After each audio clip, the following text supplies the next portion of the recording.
आज के टॉपिक में जो रेलवे की जीके आपका पूछा जाता है, तो उसमें जो पढ़ने वाले हैं वो पढ़ेंगे भारत में मुद्रा प्रणाली, कला संस्कृति और विमुद्रीकरण के बारे में। तीनों टॉपिक यहाँ पर कवर करेंगे और ये आपके तीनों स्टडी से मैं आपको यहाँ पर तैयारी करा रहा हूँ इसके, और इसमें से बहुत सारे आपके रेलवे में क्वेश्चन पूछे जाते हैं। तो यहाँ पर इन्हीं टॉपिक को आज के टॉपिक में हम कवर करने वाले हैं। तो चैनल पर नए हो सब्सक्राइब कर लेना। पिछली क्लासों की अगर आपने वीडियो नहीं देखी है तो डिस्क्रिप्शन में प्लेलिस्ट दी हुई है, वहाँ से जाके जरूर देख लें। देखिए यहाँ पे अगर बात करें भारत में मुद्रा प्रणाली, तो भारत में मौद्रिक व्यवस्था की इकाई जो है वो आपकी रुपया है। क्या आपका रुपया है। आरबीआई के मौद्रिक नीति का नाम नीतिगत दस्तावेज, ठीक है। तो आरबीआई के मौद्रिक नीति का जो नाम है वो है नीतिगत दस्तावेज। रुपया जो है आपका नाम का सिक्का पहली बार शेर शाह सूरी ने 1542 में जारी किया था। रुपया नाम का सिक्का पहली बार, ठीक है। अब देखिए भारत में सर्वप्रथम पत्र मुद्रा का चलन 1806 और कागजी मुद्रा यानी करेंसी का जो प्रचलन हुआ वो 1862 में हुआ है भारत में, ठीक है। अब देखिए भारत में दशमलव मुद्रा प्रणाली, तो भारत में दशमलव मुद्रा प्रणाली 1 अप्रैल 1957 से आपकी प्रारंभ हुई थी। मुद्रा का अवमूल्यन, तो मुद्रा का जो अवमूल्यन हुआ है वो 3 बार हो चुका है, 1949, 1966 और 1961 में, ठीक है। अब देखिए भारत में सिक्कों की जो टकसाल है, अगर उसकी बात करूं, भारत में सिक्कों की टकसाल मुंबई जो आपकी 1830 में बनी, हैदराबाद 1902 की स्थापित है, कोलकाता 1950 की है और नोएडा आपकी 1989 की है। तो भारत में आपकी 4 टकसाल हैं जो सिक्कों की ढलाई करती हैं, ठीक है। अब देखिए यहाँ पे अगर बात करें तो 10, 50, 100, 500 मूल्य के नोट के currency note press Nashik Maharashtra में छपती है, जो आपकी 10, 50, 100 और 500 के मूल्य के नोट छापती है। अब यहाँ पे अगर बात करें देवास के मध्य प्रदेश में, तो देवास के मध्य प्रदेश में जो स्थित बैंक नोट प्रेस है, तो वहाँ पर आपके 20, 50, 100, 500 मूल्य के वर्ग नोट छापती है आपकी ये, ठीक है।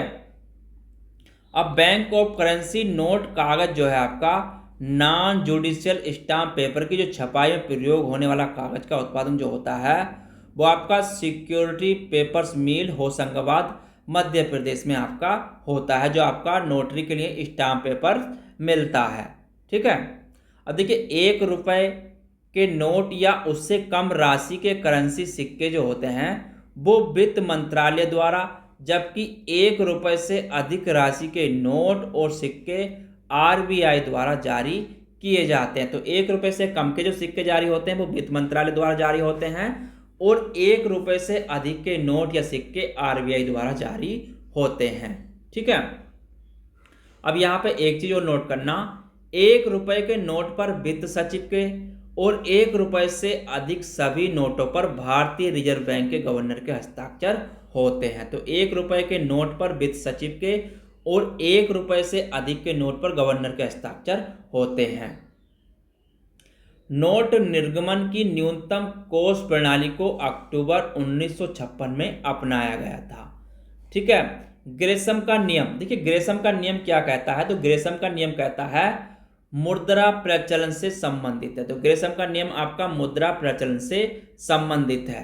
प्लास्टिक मनी, तो प्लास्टिक मनी जो होती है वो होती है आपकी क्रेडिट कार्ड कहलाता है। प्लास्टिक मनी क्या है आपका क्रेडिट कार्ड कहलाता है।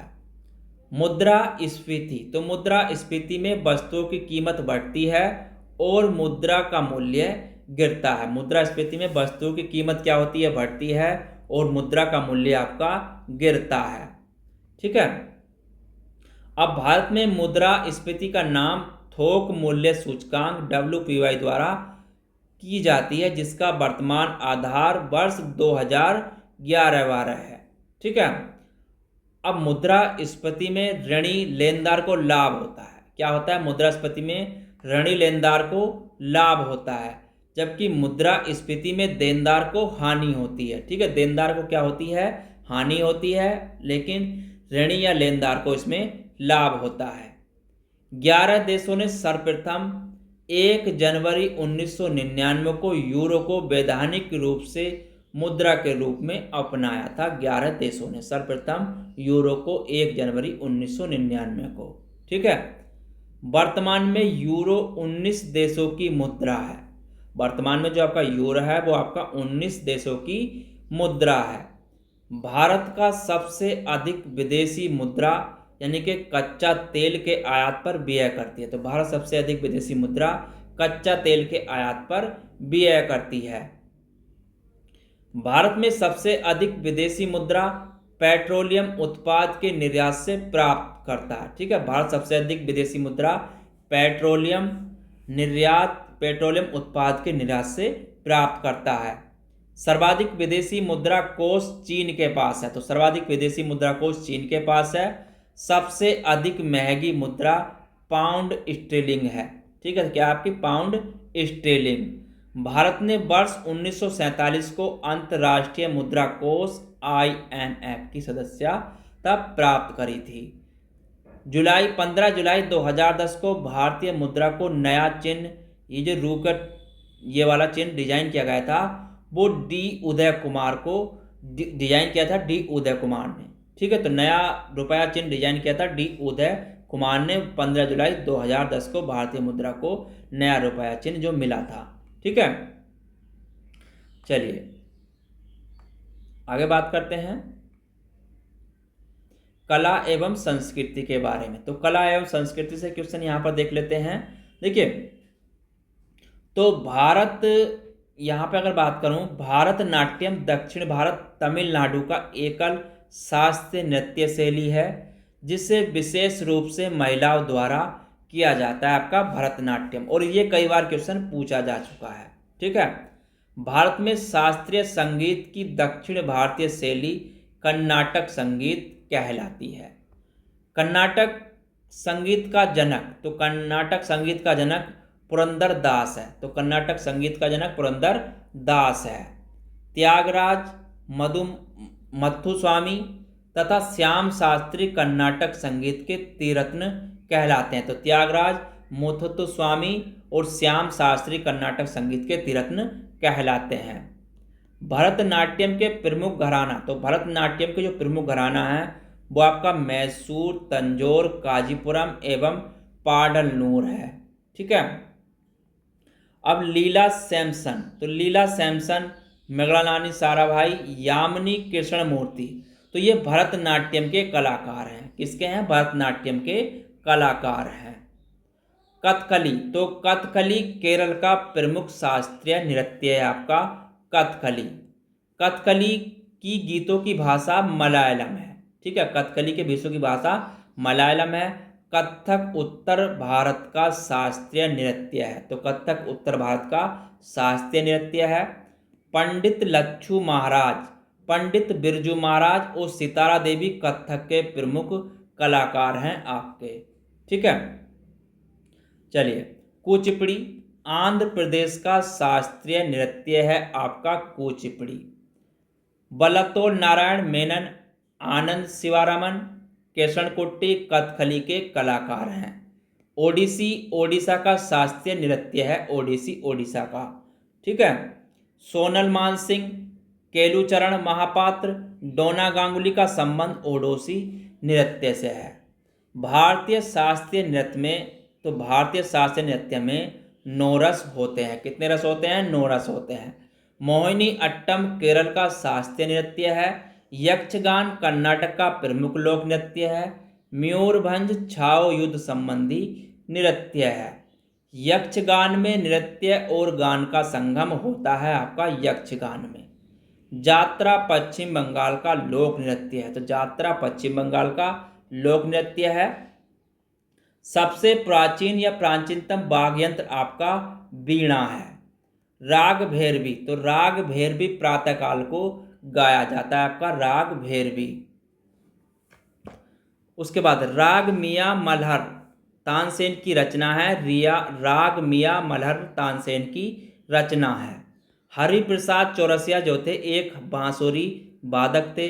बिस्मिल्लाह खान शहनाई से संबंधित हैं। अमजद अली खां प्रसिद्ध सरोद वादक थे। और शिव कुमार शर्मा का संबंध आपका संतूर से है। सितार का जनक अमीर खुसरो कहलाते हैं। पंडित भीमसेन जोशी, तो पंडित भीमसेन जोशी गायन से संबंधित हैं। मुक्तेश्वर मंदिर ओडिशा, लिंगराज मंदिर भुवनेश्वर ओडिशा में है, खुजरो के मंदिर मध्य प्रदेश में है, जो आपके नागर शैली का उदाहरण है। ठीक है, ये काय के आपके नागर शैली में आपके बने हुए हैं। मुक्तेश्वर मंदिर, लिंगराज मंदिर, खुजरो मंदिर। ठीक है, तो मुक्तेश्वर मंदिर ओडिशा, लिंगराज मंदिर भुवनेश्वर ओडिशा में और खुजरो के मंदिर मध्य प्रदेश में। ठीक है, अब नागर शैली का जो विकास हुआ था वो आपका गुप्त काल में, नागर शैली का विकास गुप्त काल में और गंधार शैली का विकास कुषाण काल में हुआ था। कांची का कैलाश मंदिर, तो कांची का कैलाश मंदिर, तंजौर का बसवेश्वर मंदिर, तमिलनाडु का मीनाक्षी मंदिर एवं तिरुपति मंदिर आपके द्रविड़ शैली में है। ठीक है, काय में आपके द्रविड़ शैली में। नागर एवं द्रविड़ शैली के मिश्रित रूप बेसर शैली कहलाता है। नागर शैली और द्रविड़ शैली का जो मिश्रित रूप है आपका बेसर शैली कहलाता है। ठीक है, अब देखिए होयलेश्वर, जो आपका होयलेश्वर, हेलविट, वैष्णव मंदिर वृंदावन बेसर शैली के आपके उदाहरण हैं। हैसेलवर, हेलविट मंदिर और वैष्णव मंदिर जो वृंदावन में है। ठीक है, मधुबनी चित्रकला बिहार से संबंधित है, तो मधुबनी चित्रकला आपकी बिहार से संबंधित है।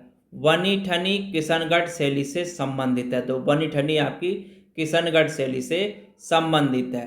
सरोद में आपके 19 तार होते हैं, तो सरोद में आपके कितने तार होते हैं, तो सरोद में आपके 19 तार होते हैं। ठीक है, चलिए आगे बात करते हैं विमुद्रीकरण के बारे में। तो विमुद्रीकरण से जो क्वेश्चन पूछे जाते हैं उसके बारे में यहाँ पर बात कर लेते हैं। देखिए विमुद्रीकरण होता क्या है, तो विमुद्रीकरण की अगर यहाँ पे बात करूँ, जब सरकार पुरानी मुद्रा को कानूनी तौर पर बंद कर देती है और नई मुद्रा लाने की घोषणा करती है तो इसे विमुद्रीकरण कहते हैं। ठीक है, अब देखिए विमुद्रीकरण करने का मुख्य कारण क्या होता है, तो विमुद्रीकरण करने का जो मुख्य कारण होता है वो कालाधन, भ्रष्टाचार, नकली नोट और आतंकी गतिविधियों पर अंकुश लगाना होता है विमुद्रीकरण का उद्देश्य। ठीक है, तो भारत में अभी तक 3 बार विमुद्रीकरण हो चुका है। पहला आपका 1946 में, दूसरा आपका 1978 में, तीसरा आपका 2016 में। स्वतंत्र भारत में 2 बार, स्वतंत्र भारत में कितनी बार, 2 बार, 1978 में और 2016 में विमुद्रीकरण हुआ है आपका। ठीक है, अब देखिए सर्वप्रथम 12 जनवरी 1946 को RBI governor C Deshmukh British शासन में 500, 1000 तथा 10,000 के नोटों को बंद किया गया था, जिसे 1954 में पुनः शुरू किया गया था। ठीक है, तो इन नोटों को बंद कर दिया था, फिर इन्हें दोबारा शुरू किया गया था। दूसरी बार 16 जनवरी 1978 को आरबीआई के गवर्नर आई.जी. पटेल मोरारजी देसाई की जनता पार्टी सरकार द्वारा 1000, 5000 तथा 10,000 के नोट बंद किए गए थे। 1000, 5000 और 10,000 के नोट बंद किए गए थे। वर्ष 1987 में पुनः 500 रुपए के नोट को प्रचलित किया गया और वर्ष 2000 में 1000 रुपए के नोट को पुनः प्रचलित किया गया। अब तीसरी बार 8 नवंबर 2016 को प्रधानमंत्री नरेंद्र मोदी द्वारा 500, 1000 रुपए के नोट का विमुद्रीकरण किया गया तथा सरकार ने इनके बदले 500 और 2000 के नए नोट जारी किए थे। ठीक है, 8 नवंबर 2016 को विमुद्रीकरण के समय गवर्नर उर्जित पटेल थे। कौन थे? उर्जित पटेल थे। 30 जून 2011 को 1 पैसा, 2 पैसा, 5 पैसा, 10 पैसा, 20 पैसा, 25 पैसे सिक्के बंद किए गए थे। ठीक है, 30 जून 2011 को 1 पैसा, 2 पैसा, 5 पैसा, 10 पैसा, 20 पैसा, 25 पैसे के सिक्के बंद किए गए थे। ठीक है, उसके बाद आगे बात करें विमुद्रीकरण। तो विमुद्रीकरण देश की अर्थव्यवस्था को प्रकाशित कर देगा, यह आदर्श वाक्य है नरेंद्र मोदी का। तो विमुद्रीकरण देश की अर्थव्यवस्था को प्रकाशित कर देगा, यह जो आदर्श वाक्य है वो नरेंद्र मोदी का है। ठीक है। 2000 के नोट भारतीय रिजर्व बैंक नोट मुद्रण प्राइवेट लिमिटेड मैसूर कर्नाटक में छपती है। तो भारतीय रिजर्व बैंक नोट मुद्रण प्राइवेट लिमिटेड मैसूर कर्नाटक में छपती है आपकी 2000 की नोट। 1944 में रिजर्व बैंक ने नोटों में पहली बार सुरक्षा धागा एवं वाटर मार्क का उपयोग किया था। ठीक है। वर्ष 1949 में स्वतंत्र भारत का पहला नोट 1 रुपए के मुद्रा में छापा गया था। तो वर्ष 1949 में स्वतंत्र भारत का पहला नोट 1 रुपए के मुद्रा के रूप में छापा गया था। 10,000 रुपए के नोट सर्वप्रथम 1938 में रिजर्व बैंक ऑफ इंडिया द्वारा प्रचलित किया गया था। 2000 का पहला नोट वर्ष 2016 में जारी किया गया था। Reserve bank of India act 1934 के तहत आरबीआई 10,000 रुपये तक के नोट तथा 1,000 रुपये के मूल्य वर्ग तक के सिक्के जारी कर सकता है आपका reserve bank of India act के तहत आरबीआई। ठीक है। विमुद्रीकरण पर प्रस्ताव स्वीकार करने वाला देश का पहला राज्य छत्तीसगढ़ है। तो विमुद्रीकरण पर प्रस्ताव स्वीकार करने वाला देश का जो पहला राज्य है वो आपका छत्तीसगढ़ है। तो तीनों टॉपिक मैंने आज यहाँ पर आपको करा दिए हैं। ठीक है। तो तीनों टॉपिक आपको समझ में आ गए होंगे। तो यहाँ पर अगर कोई भी क्वेरी हो करे तो आप कमेंट में ज़रूर पूछा करें। नीचे व्हाट्सएप का लिंक दिया हुआ है, वहाँ से जाकर भी पूछ सकते हैं। और व्हाट्सएप ग्रुप, टेलीग्राम चैनल और व्हाट्सएप चैनल दोनों को सब्सक्राइब कर लें, क्योंकि वहाँ से भी आपको हर एक जानकारी मिलती रहती है। तो टेलीग्राम और व्हाट्सएप को भी ज्वाइन कर लें और यूट्यूब चैनल को सब्सक्राइब कर लें। ठीक है। तो यहाँ पे जो कल के टॉपिक में पढ़ेंगे वो संयुक्त राष्ट्र संघ के बारे में, भारत में परमाणु कार्यक्रम और भारत में पंचवर्षीय योजनाओं के बारे में हम कल पढ़ने वाले हैं। चैनल पर नए हो सब्सक्राइब करना। कोई भी क्वेरी हो तो कमेंट में ज़रूर बताया करें। तो मिलते हैं कल नेक्स्ट टॉपिक के साथ। जब तक के लिए धन्यवाद।